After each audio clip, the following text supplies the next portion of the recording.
पानीपत में railway station पर महिला से सामूहिक दुष्कर्म। आरोपियों ने गैंगरेप के बाद महिला को रेलवे ट्रैक पर फेंका। ट्रेन के नीचे आया महिला का पैर। सिविल हॉस्पिटल से पीजीआई रोहतक किया गया रेफर। हिसार में हांसी जा रही प्राइवेट बस में लगी आग। समय रहते ड्राइवर ने सभी 40 यात्रियों को उतारा सुरक्षित। फायर ब्रिगेड ने आग पर पाया काबू। केंद्र की मौजूदगी में पंजाब हरियाणा होंगे आमने सामने। 9 जुलाई को दिल्ली में सीएम भगवंत मान और नायब सैनी एसवाईएल के मामले पर रखेंगे अपना पक्ष। आज शाम चंडीगढ़ में एसवाईएल के मुद्दे पर अधिकारियों के साथ बैठक करेंगे सीएम नायब सैनी। सोनीपत में बिजली और सरसों के तेल पर सियासी बवाल। लालटेन और लाइट लेकर लघु सचिवालय पहुंचे कांग्रेसी कार्यकर्ता। सरकार के खिलाफ जमकर की नारेबाजी। पहलवान और विधायक विनेश फोगाट के जिले में विरोध के बावजूद बृजभूषण शरण की हुंकार। महिला पहलवान के सम्मान समारोह में शायराना अंदाज में दिया यौन शोषण के आरोपों का जवाब। चरखी दादरी में मुसीबत लेकर आई मानसून की बारिश। झील में तब्दील हुई सड़कें और गलियां। डीसी निवास के बाहर भी जमा हुआ पानी। पति पत्नी की लड़ाई में हरियाणा पुलिस के सब इंस्पेक्टर की पिटाई। पिहोवा सदर थाने के बाहर हंगामा। आरोपी सब इंस्पेक्टर हुआ सस्पेंड। अबोहर के मशहूर न्यू वियर वेल शोरूम के मालिक की हत्या। अज्ञात हमलावरों ने संजय वर्मा पर चलाई ताबड़तोड़ गोलियां। पहले से ही घात लगाकर बैठे थे हमलावर। कारोबारी संजय वर्मा हत्याकांड का सीसीटीवी फुटेज आया सामने। हत्या से पहले शूटर शोरूम के पास घात लगाए आए नजर। दूसरी फुटेज में हत्या के बाद बाइक छोड़कर कार में भागते दिखे आरोपी। अबोहर कत्लकांड की लॉरेंस गैंग ने ली जिम्मेदारी। आलजू बिश्नोई नाम के अकाउंट से पोस्ट कर लिखा, हमारे दुश्मनों को सपोर्ट करता था संजय वर्मा, हमारे खिलाफ जाने वालों को मिट्टी में मिलाएंगे।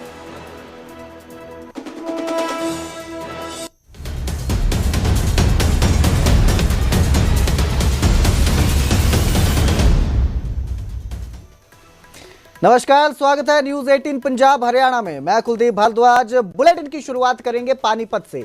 पानीपत के रेलवे स्टेशन पर सामूहिक दुष्कर्म की वारदात सामने आई है। 35 साल की एक महिला से रेलवे स्टेशन पर गैंगरेप की वारदात सामने आई है। इतना ही नहीं, आरोपियों ने दुष्कर्म के बाद महिला को रेलवे ट्रैक पर फेंक दिया, जिसके बाद ट्रैक पर ट्रेन आ गई और महिला का पांव पटरियों के बीच फंसा होने की वजह से ट्रेन से महिला का पैर कट गया। हादसे की खबर मिलते ही जीआरपी मौके पर पहुंची और महिला को हॉस्पिटल भिजवाया गया, जहां महिला की हालत को गंभीर देखते हुए उसे पीजीआई रोहतक रेफर कर दिया गया। तो फिलहाल रोहतक के पीजीआई में महिला का इलाज चल रहा है। पानीपत के किला थाना क्षेत्र से 23 जून से यह महिला लापता थी।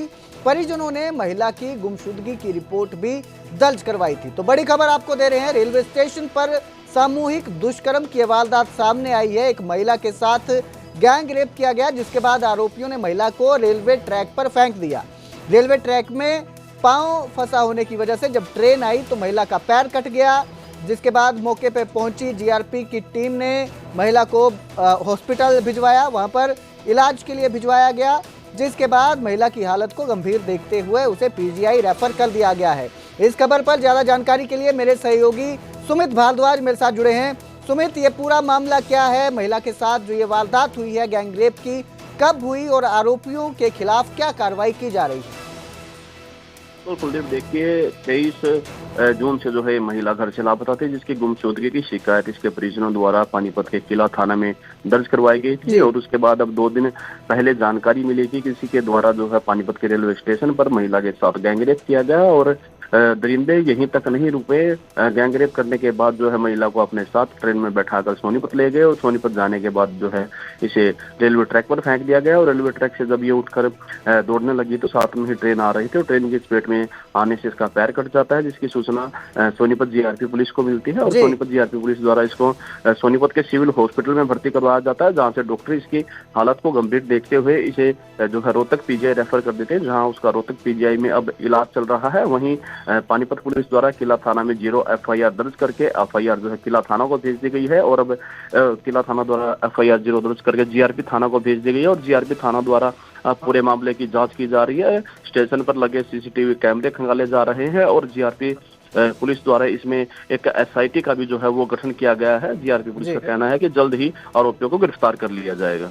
आरोपियों की कोई जानकारी अभी तक सामने आई थी? कितने लोग थे जिन्होंने इस वारदात को अंजाम दिया और कहां से जो है ये महिला ट्रेन पर चढ़ी थी आरोपियों के साथ? इसका कोई CCTV फुटेज हाथ लगा है पुलिस के अभी तक?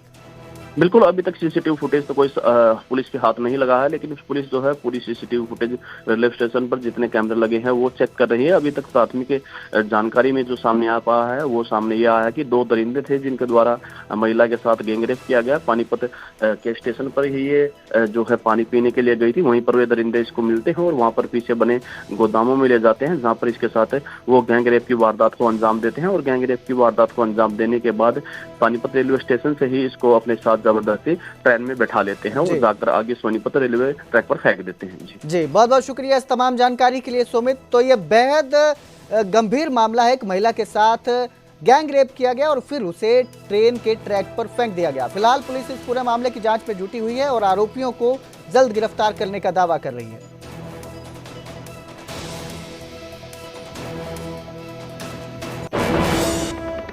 तो उधर सोनीपत में कांग्रेस का बड़ा प्रदर्शन देखने को मिला। बिजली और सरसों के तेल पर सियासी बवाल मचा हुआ है। बिजली की दरों में बढ़ोतरी के विरोध को लेकर प्रदर्शन किया गया। BPL कार्ड धारकों के लिए सरसों के तेल के दाम में बढ़ोतरी पर हल्ला बोल किया गया। लालटेन और लाइट लेकर लघु सचिवालय कार्यकर्ता पहुंचे। सरकार के खिलाफ कार्यकर्ताओं ने जमकर नारेबाजी की। कीमत में बढ़ोतरी को जनता के साथ खिलवाड़ बताया। सरकार पर अपने घोषणा पत्र को भूलने के भी आरोप लगाए गए।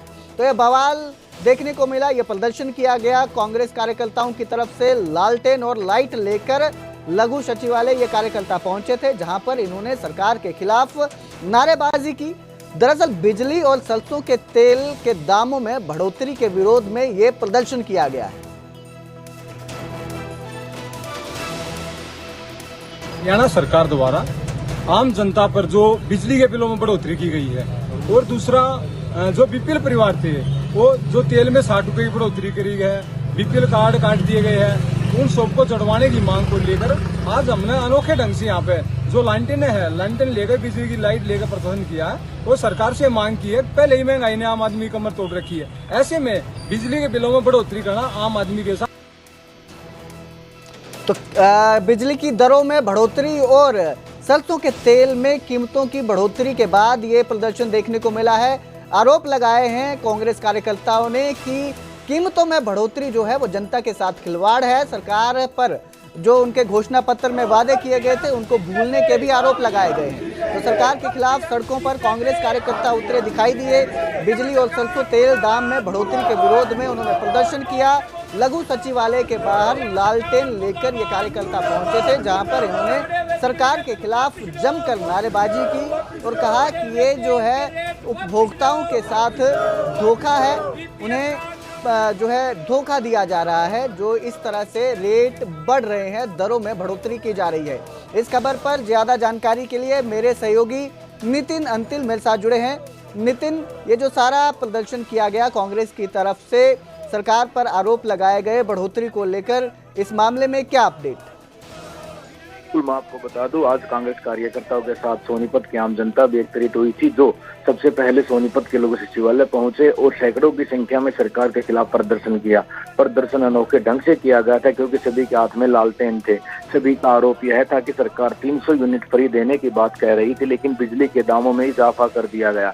और इसी के साथ साथ जो BPL परिवार हैं उनमें सरसों के तेल के जो रेट थे उनमें भी इजाफा किया गया है। सभी की मांग यही थी, सरकार जो वादे करते हुए निभा नहीं रही है और इसी कारण गरीबों को जो परेशान करने का कार्य किया जा रहा है। सभी प्रदर्शनकारियों की एक ही मांग थी कि जो दाम बढ़ाए गए हैं, बिजली के हों या सरसों के तेल को हों, उन्हें सरकार वापस ले। इसी अपील के साथ सभी ने आज सोनीपत के लोग सचिवालय में प्रदर्शन किया है।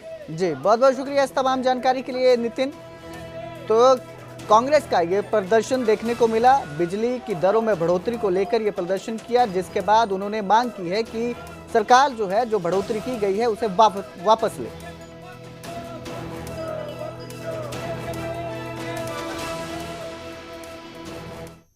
तो उधर हिसार में एक प्राइवेट बस में आग लगने का मामला सामने आया। हिसार के हांसी ये बस जा रही थी। आग लगने के वक्त उसमें 40 यात्री सवार थे। सभी यात्रियों को सुरक्षित नीचे उतारा गया। फायर ब्रिगेड की टीम ने मौके पर आग पर काबू पाया। हिसार दिल्ली रोड पर रामायण टोल प्लाजा के पास यह हादसा हुआ।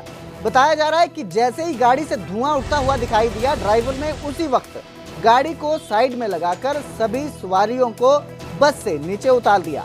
मौके पर फायर ब्रिगेड की गाड़ी पहुंची, जिसने आग पर काबू पाया। गनीमत रही कि इस हादसे का सही समय पर पता चल गया। ड्राइवर की सूझबूझ की वजह से यात्रियों की जो जान है वो बचा ली गई। तो प्राइवेट बस है जिस पर आग लगने का ये मामला सामने आया। रामायण टोल प्लाजा के पास जब गाड़ी से धुआं उठने लगा तो ड्राइवर की सूझबूझ की वजह से सभी यात्रियों को सुरक्षित बचा लिया गया, जिसके बाद फायर ब्रिगेड की टीम ने मौके पर पहुंचकर इस आग पर काबू पाया।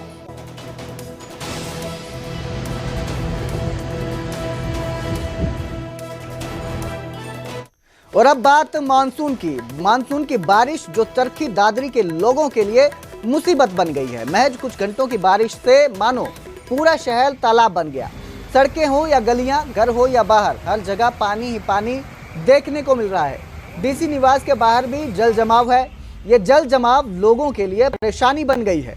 बारिश शुरू होने से पहले ही प्रशासन ने बड़े बड़े दावे किए थे, लेकिन अब उन दावों की पोल खुल गई है। सड़क से गुजरने वाले लोग परेशान हैं। आलम यह है कि आपको हर जगह पानी ही पानी दिखाई दे रहा है। घुटनों तक सड़क और गलियों में पानी भरा हुआ है, जिससे चाहे आप गाड़ी में जा रहे हैं या पैदल जा रहे हैं, सभी को परेशानी का सामना करना पड़ रहा है। बारिश तो ज्यादा बारिश हुई कौन जी, थोड़ी ही बारिश हुई है। थोड़ी ही बारिश में देख लो क्या हाल हो रहा है लोगों का। और ये थोड़ी कोठी दिखा दो एक बार। ये डीसी एसपी की कोठी है, एसडीएम की। यहाँ इन अपने लिए तो मोटर वोटर लगा रखी है, सारे पुख्ता प्रबंध करने लग रहे हैं, कट्टे काटे ला रखे। गरीब आदमी का क्या समाधान है? इनने तो अपने कर रखे, लेकिन गरीब आदमी का क्या समाधान? पहले तो इन गरीब आदमी का निकालना चाहिए। पहले अपना करने लग रहे हैं, बाद में पब्लिक का करेंगे। ये पब्लिक की सेवा करता ही बैठे हैं, खुद की सेवा करता ही बैठे हैं। तो ये भाई साहब, ये देखो 2 घंटे में क्या हाल हो रहा है। डीसी निवास के सामने यह हाल हो रहा है। हमारा तो क्या हाल होगा जी। विधायक साहब ने कहा था कल भी 2 घंटे में पानी निकलवा दूँ, अब तो कुछ नहीं हो रहा है जी। यहाँ पर हम तो परेशान हो रहे हैं। हमारी खरामाती हो रही है जी, दुकान बंद पड़ी है। आने जाने वालों को बहुत ज़्यादा परेशानी हो रही है। कुछ भी नहीं हो रहा है जी यहाँ पर। और अब बात करेंगे चरखी दादरी की, जहां बीडीपीओ दफ्तर में सीएम फ्लाइंग ने छापेमारी की। इस दौरान दफ्तर में खाली कुर्सियां मिली। एक नहीं बल्कि 9 कमरों में खाली कुर्सियां पाई गई। सुबह 10:45 पर एक भी अधिकारी या कर्मचारी टाइम पर ऑफिस में नहीं मिला। डीसी दफ्तर को दी गई जानकारी में ब्यौरा मांगा गया है। मुख्यालय को निरीक्षण रिपोर्ट भेजी जाएगी। तो बीडीपीओ दफ्तर में सीएम फ्लाइंग की ये रेड देखने को मिली दादरी में, जहां पर एक नहीं बल्कि 9 कमरों में कुर्सियां खाली मिली। समय होने के बावजूद भी अधिकारी जो है वो कुर्सियों पे नहीं मिले, दफ्तर में नहीं मिले, ऑफिस खाली दिखाई दिया, जिसके बाद मुख्यालय को अब ये निरीक्षण रिपोर्ट भेजी जाएगी। तो बड़ा एक्शन आपको देखने को मिला ये चरखी दादरी में, जहां पर बीडीपीओ दफ्तर में सीएम फ्लाइंग ने रेड की और पाया कि अधिकारी मौके पर मौजूद नहीं थे, कर्मचारी मौके पर अपने ऑफिस, अपने दफ्तरों में मौजूद नहीं थे।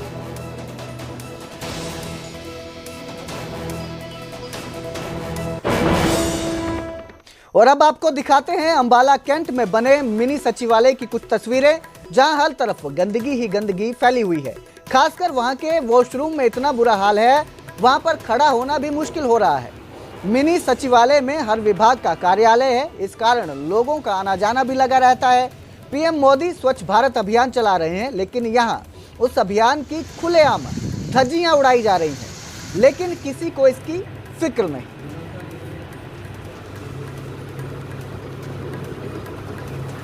अपने पर्सनल काम से आई थी, तो यहाँ की जो सफाई व्यवस्था है और टॉयलेट का बहुत बुरा हाल है। इसकी सफाई व्यवस्था को सुचारू रूप से सही ढंग से किया जाए, ताकि जो यहाँ आने वाले उन्हें परेशानी ना हो।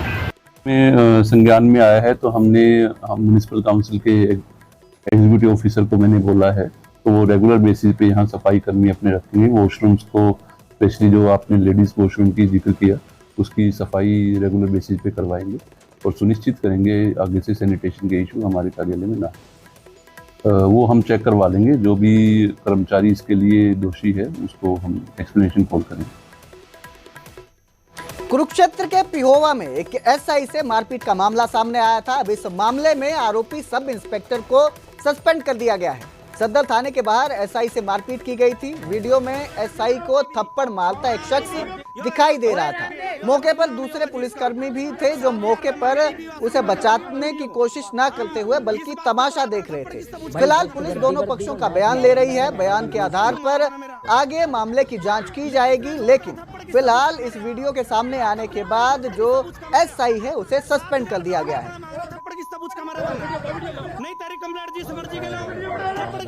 क्या रात मामला ये हुआ था जी, मेरी घर वाली ने मेरा पर्चा दिया था जी रात कि मैंने ड्रिंक कर रखी थी, उसके कारण मैं घर नहीं गया था, इसने पर्चा दे दिया जी। उसके बाद चलो जी पुलिस वाले मेरे को यहाँ ले आए।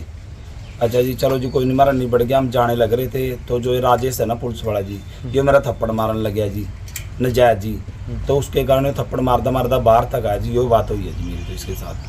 नहीं, एक वीडियो जो है सामने आ रहा है जहाँ पर जो है पुलिस वाले को मारा जा रहा है, उसकी वर्दी फाड़ी जा रही है। नहीं जी ऐसी कोई बात नहीं है जी, कोई वर्दी नहीं फाड़ी है जी, कोई कुछ नहीं है जी। तो मैंने 112 पे फ़ोन किया था, 112 वाले मम यहाँ थाने में लेके आए थे। उसके बाद यहाँ पे पुलिस वाले ने मम घर भेज दिए थे भी सुबह ने बैठ लियो जो कुछ बैठना।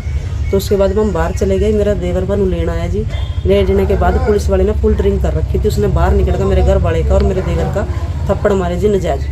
समय में जांच कर रहे हैं, पूछताछ कर रहे हैं। अभी कंप्लेंट को बुलाया है, जो मुलाजिम है उसको भी से पूछताछ करते हैं जो ये कार्रवाई। कहाँ का मामला था सर? ये थाना के पास ही का हुआ मामला। तो उधर सिरसा में भतीजे ने अपने चाचा पर ही जानलेवा हमला कर दिया। गुस्से में भतीजे ने तेजधार हथियार से चाचा पर कई वार किए। गंभीर हालत में चाचा को अस्पताल में भर्ती करवाया गया है। हमले के 10 दिन बाद चाचा अजय कुमार की मौत हो गई है।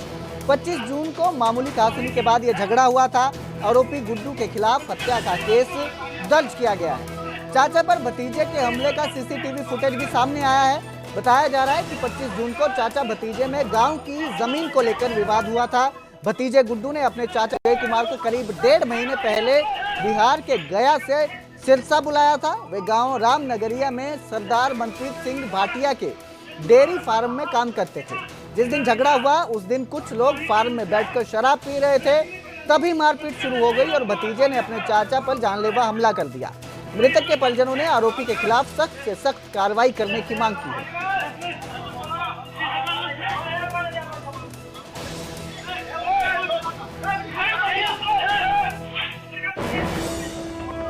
क्या लगता है भतीजे ने चाचा को जमीन विवाद के कारण हत्या कर दिया। ये घटना 26 जून को 25 जून को 11:18 की घटना है। उसके बाद तुरंत हमें सिविल अस्पताल लाया गया। डेयरी मालिक ने गया वहाँ अपने गाड़ी में डाल के यहाँ लाया सिविल अस्पताल। उन्होंने यहाँ से सिविल अस्पताल वाले बठिंडा के लिए रेफर कर दिया गया, जो कि उनके भाई विनोद और प्रमोद दोनों साथ में थे। तो पर विनोद तो साथ में थे, लेकिन प्रमोद बोले कि हम आ रहे हैं, उसके बाद मेरा भैया को वहाँ ले जाइएगा बठिंडा।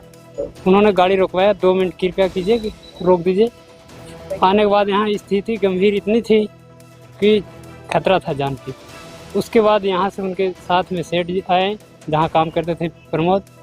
उन्होंने ले आके सिटी हेल्थ केयर सिरसा में भर्ती कर दिए रात में। वहाँ गंभीर स्थिति को देखते हुए उन्होंने बोला कि इसको हम नहीं इलाज कर सकते। मैं अजय यादव और विनोद यादव दोनों ही खा रहे थे, और गुड्डू भी खा रहा था। एक उसको भाई भी चाचा के राकेश यादव, हम लोग चारों खा रहे थे। उतना में उसको 11:15 हो रहा था। तो गुड्डू मुकेश दोनों नाम है, उसको घर से फ़ोन आ गया। जब वो फ़ोन आने लग गया तो फिर वो बतरस करने लग गया अजय जोरे। मैं बोला कि चलो छोड़ो, जो हो गया सो हो गया, अपना लड़ाई झगड़ा नहीं करना। इतना में दोनों अजूर गया। जब हम वहाँ 4-5 जने थे, हम लोग भी उसको छोड़ा।